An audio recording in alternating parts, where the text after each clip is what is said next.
ফিন বাংলা ভয়েসের 17তম পর্বে আজকেও আপনাদের সবাইকে আমন্ত্রণ।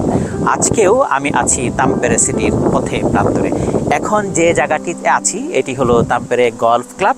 অত্যন্ত চমৎকার জায়গা, এটা আপনাদের সাথে শেয়ার করব। আর এই পর্বেটিও আমি 3টি অংশে বিভক্ত করেছি।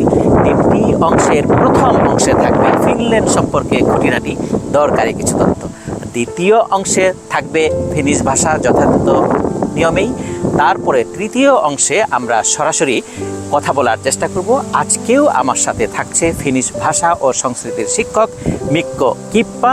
তার সাথে কথা বলবো এবং তার অভিজ্ঞতা জানবো, ফিনিশ সংস্কৃতি সম্পর্কে আমরা জানার চেষ্টা করব। প্রথম অংশে আপনাদেরকে আমি জানাবো ফিনল্যান্ড সম্পর্কে খুঁটিনাটি কিছু তথ্য। আমরা কিন্তু শুরু করেছি সুখী দেশ হিসাবে ফিনল্যান্ডের রহস্য কী। ফিনল্যান্ড কিন্তু বিশ্বের যে কোনো মানব উন্নয়ন সূচকে 1 থেকে 10-এর মধ্যে আপনারা পাবেন, যেটা শিশুদের পরিচর্যা, মায়েদের অধিকার কিংবা নারীদের অধিকার থেকে শুরু করে মানবাধিকার থেকে শুরু করে সমস্ত ইন্ডেক্সে ফিনল্যান্ড 1 থেকে 10-এর মধ্যে, কোনোটাতে হয়তো ফার্স্ট অথবা 2, 3, 4। অর্থাৎ এদেশে মানুষ অত্যন্ত নিরাপদ ফিল করে। প্রত্যেকটি মানুষের নিরাপদ বসবাস কিংবা নিরাপদ মুভমেন্ট সরকার নিশ্চিত করেছে।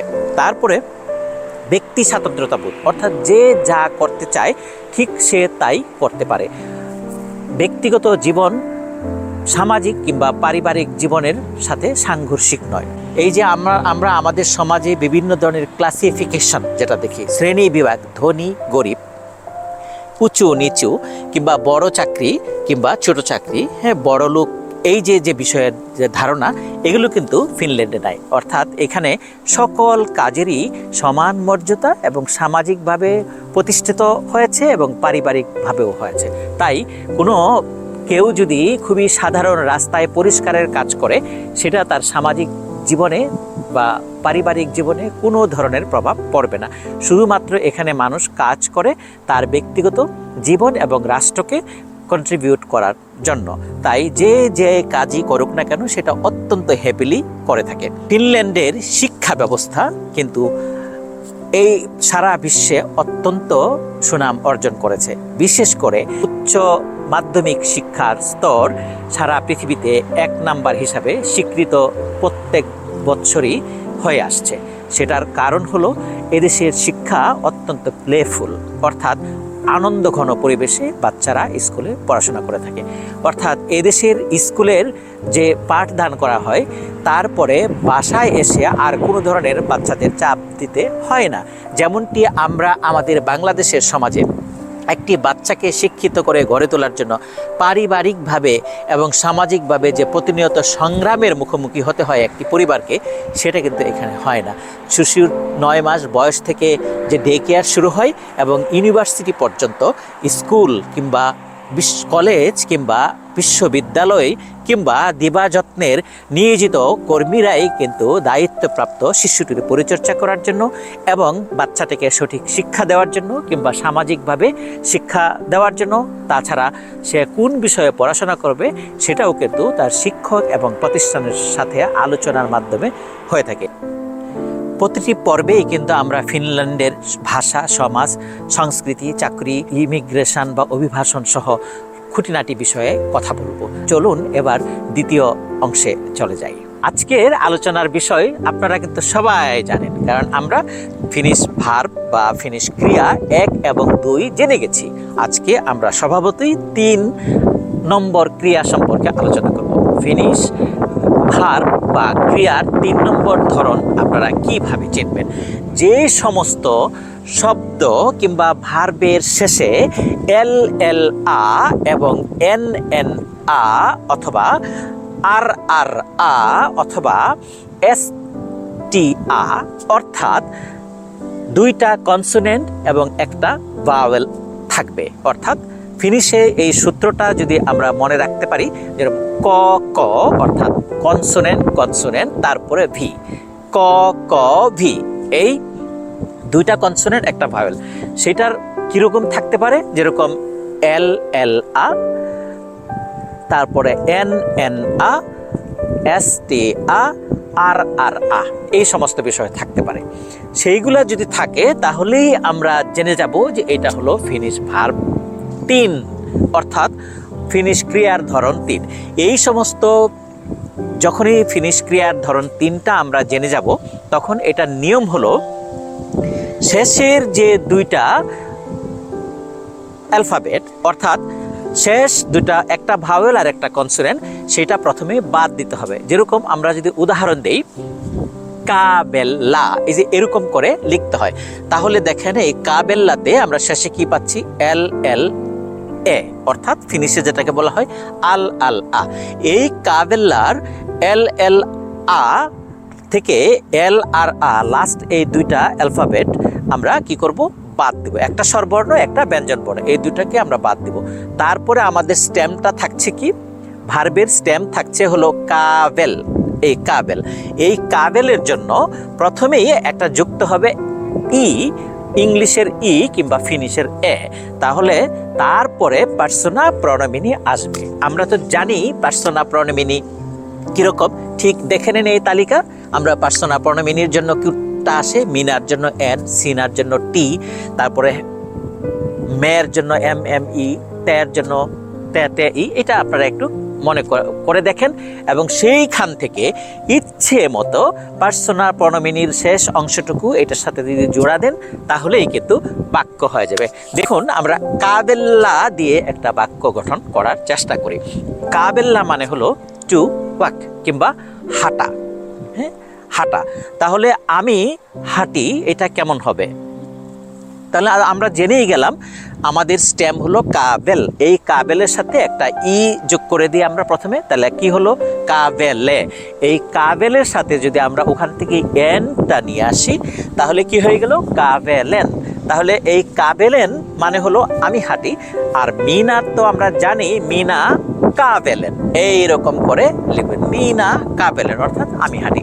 আর যদি বলতে চান যে তুমি হাঁটো, তাহলে ঠিক একই রকম ভাবে সিনা কাবেলেন। আর আমরা হাঁটি কি হবে? চেষ্টা করুন। আর তারা হাঁটে, সেটা তারা মানে হে, ওখান থেকে হেটাকে নিয়ে আসেন হে, তারপরে কাবেলে বাদ, কারণ আমরা জানি হের জন্য বাদ বসে। তাহলে এই একটা এল এল আ দিয়ে আমরা পেলাম। তারপরে ধরুন এস টি এল আ, এই তিনটা দিয়ে কি বলতে পারি? যেরকম পেস্তা, এই যে এরকম করে লিখতে হয় পেস্তা, অর্থাৎ পেস্তা মানে হলো টু ওয়াশ, অর্থাৎ কোনো কিছু ধৌত করা বা পরিষ্কার করা।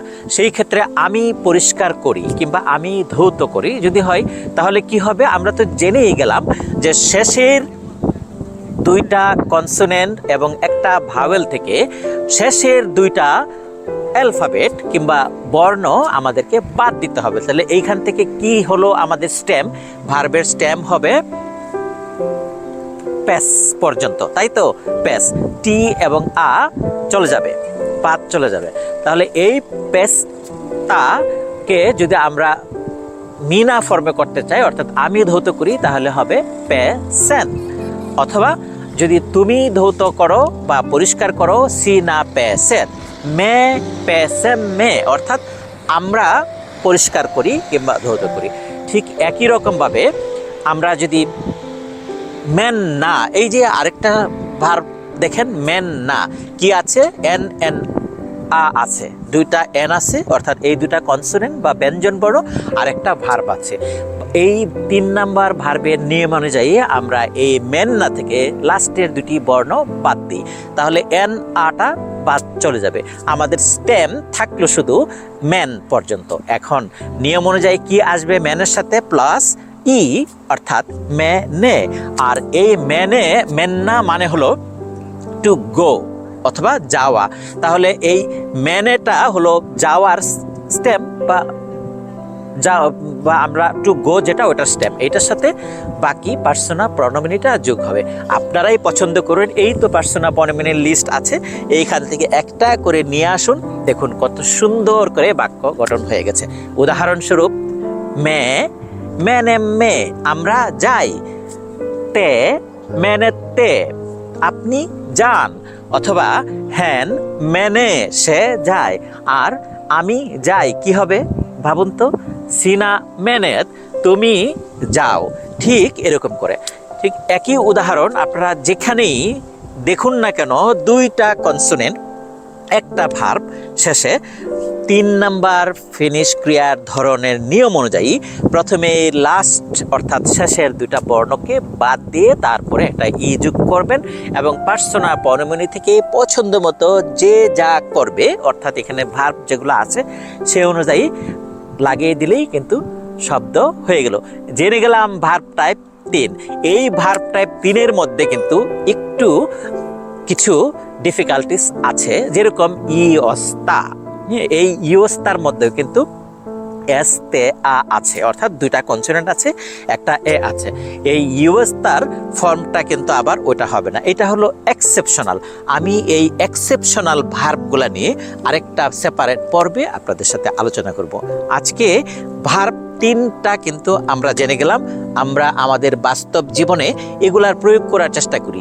এখন কিন্তু অনেক শব্দ এবং অনেক ভার্বের নিয়ম আমরা কিন্তু ফর্মুলা পেয়ে গেছি। এগুলাকে আস্তে আস্তে আপনার ব্যবহারিক জীবনে প্রয়োগ করার চেষ্টা করুন, দেখুন আপনি ফিনিশে কথা বলতে পারেন কিনা। আমি নিশ্চিত আপনি আজকে থেকেই কিংবা আরো অনেক আগের থেকেই ফিনিশ কথা বলা শুরু করে দিয়েছেন। ভাষা এবং সংস্কৃতির পর্ব এটুকুই। চলুন আমরা পরবর্তী অংশে চলে যাই। Mikko, moi. Moi. Mitä teille kuuluu? Kiitos, mulle kuuluu hyvää, mukava viikonloppu täällä Tampereella. Okay. Tosi iloinen, että sä oot mun mukana uudelleen.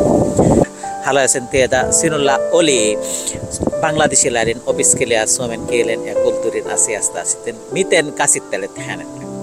Hänen kanssaan oli hyvä opiskella. Hänellä oli todella suuri motivaatio opiskella suomen kieltä. Ja hän teki ahkerasti töitä sen eteen ja opiskeli niin paljon joka päivä. Meillä oli hyvä yhteistyö koko ajan. Hänen kanssaan oli helppo kommunikoida ja hyvällä yhteistyöllä me sitten hän sai tavoitteensa läpi. Mitkä olivat vinkkiä hänelle ukitestin varten? Ykitestissä on 4 osaa. Siinä on puhuminen, lukeminen, kuunteleminen ja kirjoittaminen. Harjoittelimme yhdessä niitä kaikkia osia. Sitten häntä auttoi se sama asia, joka auttaa kaikkia, jotka valmistautuvat ykitestiin. Hänen piti tietää hänen omat tavoitteensa ja toimia ahkerasti, jotta hän pääsee niihin tavoitteisiin. Joka päivä opiskelemista, lukemista ja hän testasi myös tietojaan erilaisten tehtävien avulla, jotka olivat samanlaisia kuin ykitestissä. Voisitko kertoa jotain Suomen kulttuurista? Haluaisin sanoa 3 asiaa Suomen kulttuurista. Ensin suomalaisista ihmisistä. Suomalaiset on tosi ystävällisiä ihmisiä. Joskus he voivat kuitenkin olla vähän ujoja ja hiljaisia. Mutta se ei ole heille itselleen ongelma. Hiljaisuus on heille ihan ok välillä. Jos siis olet suomalaisten kanssa tekemisissä ja joskus on hiljainen hetki, älä hämmästy. Se on ok oikeasti. Sitten haluaisin sanoa suomalaisesta luonnosta. On 4 vuoden aikaa Suomessa, kevät, kesä, syksy ja talvi. Ja se on niin kaunista, kun ne vuodenajat vaihtuvat. 3. asiana suomalaiset juovat hyvin paljon kahvia, suhteellisesti eniten maailmassa. Joten oli arki tai juhla, täällä saat Suomessa kahvia aina. Mitä haluaisit kertoa maahanmuuttajille, mitä pitää muistaa Suomen kulttuurista? Yksi konkreettinen vinkki. Kun sä menet suomalaisen ihmisen kotiin, muista ottaa siellä aina kengät pois jalasta, kun menet sisälle. এতক্ষণ আমরা finish ভাষা এবং সংস্কৃতির শিক্ষক Mikko keeper সাথে কথা বললাম, জানলাম ফিনিশ সংস্কৃতি সম্পর্কে অসাধারণ কিছু তথ্য। এবার আমরা কথা বলবো মিক্কোর স্টুডেন্ট, যিনি অতি অল্প সময়ে মিক্কোর পরামর্শে উকি টেস্টে সাকসেসফুলি পাস করে ফেলেছে। চলুন আমরা মিক্কোর স্টুডেন্টের অভিজ্ঞতা শুনি। হেই পালিয়ন অন্যা, আপনি উকি টেস্ট মাত্র 6 মাসের পাশ করে ফেলেছেন। এটা আসলেও খুবই সুখবর আমাদের জন্য, এবং এটা আসলে সহজে তো মানুষ 6 মাসে পড়া যায় না, অনেকে 1-2 বছর ফিনিশ কোর্স করেও কিন্তু উকি পাস করতে পারে না। আপনার এই 6 মাসে এত দ্রুত ফিনিশ উকি টেস্টে পাস করার রহস্য কি? প্রথমে বলুন আপনার নাম কি? বলেন শাকিলা সুলতানা শিলা। আমার সবচেয়ে বেশি হেল্প করেছে আমার শিক্ষক মিকো। ওর সাথে আমি প্রতিদিনই প্রায় 2 ঘন্টা করে বিকালে প্র্যাকটিস করতাম। এছাড়াও আমার বিভিন্ন ফিনিশ ফ্রেন্ড আছে, তাদের সাথে আমি ফিনিশ কথা বলা প্র্যাকটিস করেছি। আর লিসেনিংয়ের জন্য আমি ফিনিশ গান, বডকাস্ট, সেলকো ওটিসের থেকে শুরু করে এগুলো দেখতাম, এগুলো আমাকে অনেক হেল্প করেছে। রিডিংয়ের জন্য আসলে বিভিন্ন সোয়ামেন মাস্টার 1 থেকে 4 আমি হাফ পর্যন্ত পড়েছিলাম। এছাড়া সামাল্লা কারতাল্লা, নোনিন 2, উক্কানকো বা উক্কিনকো, এই বইগুলো আমি পড়েছি। তো সব কিছু মিলে আমার মনে হচ্ছে যে আমি মোটামুটি 6 মাস আমি শুধু ফিনিশটাই পড়েছি, যার কারণে এটা সম্ভব হয়েছে। যারা ওকি টেস্ট দিতে চাইবে তাদের জন্য কি কোনো পরামর্শ দিতে চান কিনা? আমি আসলে কোনো ইন্টেনসিভ কোর্স করিনি, কিন্তু আমি 6 মাসে যেটা করছি সেটা আসলে ইন্টেনসিভের চেয়ে কোনো অংশে কম না। মিকো পুরোটা সময়ই জার্নিতে আমার পাশে ছিল, ও ছিল বলেই হয়তো 6 মাসে সম্ভব হয়েছে। তো আমি অল ক্রেডিট ওকে দিতে চাই। পাশাপাশি আমার ছোট বাচ্চা আছে, আমার হাজব্যান্ড যদি আমাকে সাপোর্ট না দিত আসলে সম্ভব ছিল না। তারপর আমার ফ্যামিলি, আমার বড় ভাই, সব কিছু মিলে আসলে পরিবেশ সব কিছু অনুকূলে ছিল জন্যই আমার মনে হয়েছে যে 6 মাসে আসলে পসিবল সবার জন্যই। কেউ যদি চেষ্টা করে তাহলে পসিবল। আমরা কিন্তু হাঁটতে হাঁটতে, ঘুরতে ঘুরতে, সুন্দর সিটির দৃশ্য দেখতে দেখতে ফিনল্যান্ডকে জানাতে চেষ্টা করলাম, ফিনল্যান্ড সম্পর্কে তথ্য দিতে চেষ্টা করলাম। জানি না কতটুকু জানাতে পারলাম কিংবা আপনারা কতটুকু জানলেন। আশা করি কিছু হলেও আপনারা জানতে পেরেছেন।